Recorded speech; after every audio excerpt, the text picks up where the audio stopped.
کہانی شروع کرنے سے پہلے چینل کو سبسکرائب کر لیں اور ساتھ میں موجود بیل نوٹیفیکیشن کو آن کر لیں تاکہ ہر کہانی سب سے پہلے آپ تک پہنچ سکے۔ میرا نام آمنہ ہے اور میری عمر 32 سال ہے۔ میں کراچی میں رہتی ہوں۔ میں ہاؤس وائف ہوں اور دیکھنے میں بہت ہی پیاری لگتی ہوں۔ میرے ہسبینڈ ایک کمپنی میں جاب کرتا ہے لیکن اس کی جاب کچھ زیادہ اچھی نہیں ہے۔ 3 سے 4 ہفتے تو وہ گھر سے باہر ہی رہتا ہے۔ بہت دن بعد ایک دن کے لیے اسے چھٹی ملتی ہے جو وہ گھر گزارتا ہے۔ گھر کا گزر بسر بہت ہی مشکل سے ہو رہا ہے۔ ہمارے گھر میں میری ساس کے علاوہ میرا دیور بھی رہتا ہے جس کی عمر تقریباً 30 سال ہے۔ میرے دیور کا نام عمر ہے۔ یہ کہانی تقریباً 4 مہینے پرانی ہے۔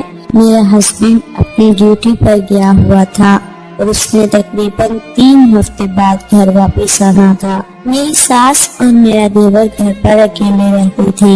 میرا دیور بھی اکثر گھر سے باہر چلا جاتا اور میری ساس بھی گلی میں کسی کے گھر چلی جاتی اور اپنا ٹائم پاس کراتی، لیکن میری زندگی بہت ہی عجیب ہو چکی تھی۔ میں سارا دن گھر کے کام کاج کے گھر میں ہی رہتی اور بور ہو جاتی۔ میرا دن اتنا لمبا ہو جاتا تھا کہ گزرنے کا نام ہی نہیں لیتا تھا۔ اوپر سے میرا شوہر مجھے اپنے ساتھ بھی نہیں لے کر جاتا تھا اور میں انتہائی مشکل سے اپنی زندگی گزار رہی تھی۔ میرے پاس کوئی بچہ بھی نہیں تھا۔ اگر شاید میرے پاس بچے ہوتے تو میں ان کے ساتھ کھیل کر اپنا دل بہلا لیتی، لیکن اب ایسا بھی کچھ نہیں تھا۔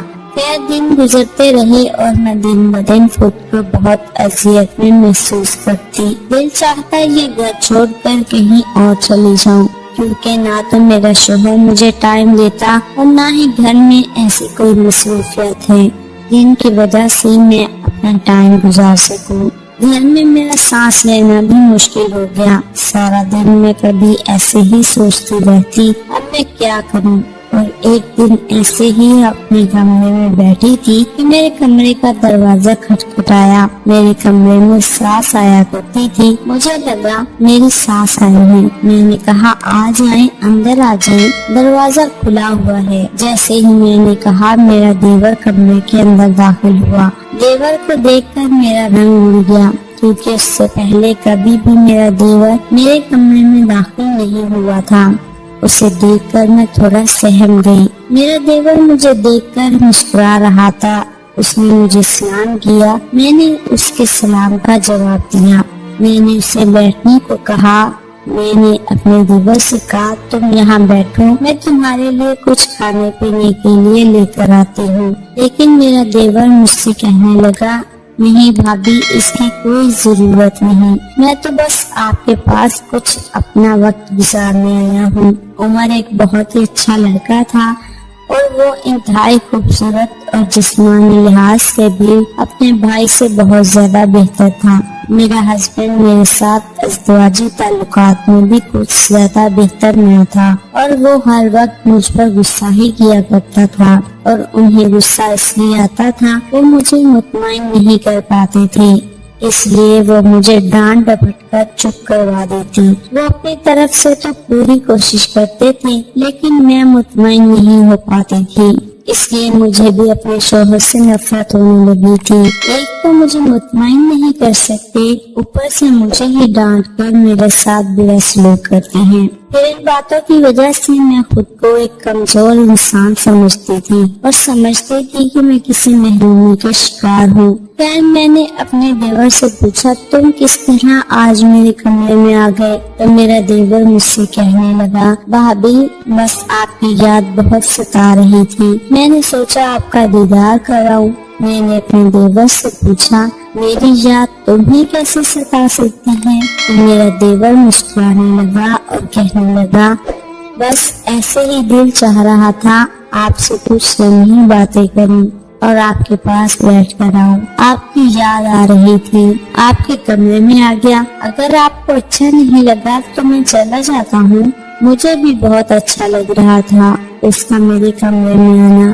میں نے کہا نہیں عمر، ایسی کوئی بات نہیں ہے، تم یہاں بیٹھو بلکہ بیڈ کے اوپر آ جاؤ۔ جیسے ہی میں نے یہ سب کہا اس کی آنکھوں میں ایک عجیب سی چمک پیدا ہو گئی اور وہ جلدی سے اٹھا اور بیڈ پر آ کر بیٹھ گیا اور کہنے لگا، بھابھی سارا دن میں بور ہو جاتا ہوں۔ میں نے کہا کیوں؟ میں اپنی بھابھی کے ساتھ کچھ وقت گزارا ہوں، اماں بھی کسی کے گھر گئی ہیں۔ پھر وہ مجھ سے پوچھنے لگا، بھیا کب آئیں گے؟ میں نے انہیں بتایا وہ آج رات کو گھر واپس آ جائیں گے۔ میں نے اس سے پوچھا، لیکن تم مجھ سے ایسے کیوں پوچھ رہے ہو؟ وہ میرے اور قریب ہوا اور کہنے لگا، اس لیے میرے اور آپ کے درمیان آج کوئی دوسرا شخص نہ آ سکے۔ یہ کہتے ہی اس نے میرے دونوں ہاتھ پکڑ لیے اور مجھ سے کہنے لگا، بھابھی پلیز میری کچھ تو مدد کرے۔ مجھے لگا شاید اس کو کوئی پیسے کی ضرورت ہے۔ میں نے کہا، عمر بتاؤ تمہیں کس چیز کی ضرورت ہے، تمہارے کس چیز میں مدد کروں؟ عمر مجھ سے کہنے لگا، بھابھی مجھے بہت پیاس لگی ہے، پلیز آپ میری پیاس بجھا دیں۔ اب میں اس کی ساری بات سمجھ گئی تھی۔ میں تو خود یہی چاہتی تھی کہ کوئی میری پیاس بھی بجھ جائے۔ میں نے اس سے وعدہ کر لیا یہ بات تمہارے اور میرے درمیان رہے گی اور کبھی بھی یہ بات تمہارے بھیا تک نہ پہنچے گی۔ اس نے مجھ سے وعدہ کر لیا اور وہ میرے اوپر ٹوٹ پڑا۔ مجھ سے بھی رہا نہیں گیا اور میں اس پر ٹوٹ پڑی۔ ہم نے دوسرے کے اوپر سے سب کچھ اتار دیا اور ایک دوسرے کے اندر سمانے لگے۔ وہ بھی برسوں کا ترسا ہوا تھا اور میں بھی برسوں کی ترسی ہوئی تھی، کیونکہ میری بھی خواہش پوری نہیں ہوتی تھی۔ ہم نے ایک دوسرے کے ساتھ خوب انجوائے کیا۔ آدھا گھنٹہ اس نے میرے ساتھ ہی رکھا۔ اس نے میری خواہش کو ہر طرح سے پورا کر دیا۔ اب میں اس سے کہہ رہی تھی، بس اب تم واپس چلے جاؤ، لیکن وہ صرف ایک ہی بات کر رہا تھا، مجھے کچھ اور وقت دے دو بھابھی پلیز، مجھے کچھ اور وقت دے دو۔ پہلی بار اتنا وقت مجھے کسی نے دیا تھا۔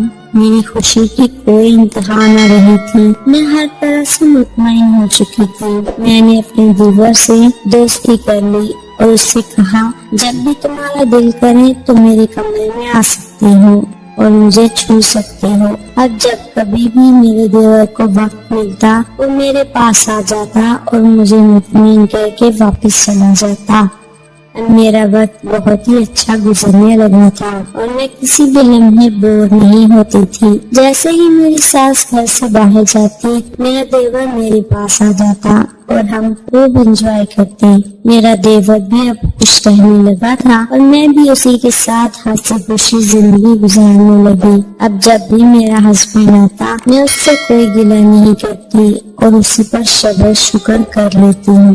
یار دوستو، کہانی کیسی لگی کمنٹ میں ضرور بتائیں۔ ملتے ہیں ایک اور ویڈیو کے ساتھ۔ اللہ حافظ۔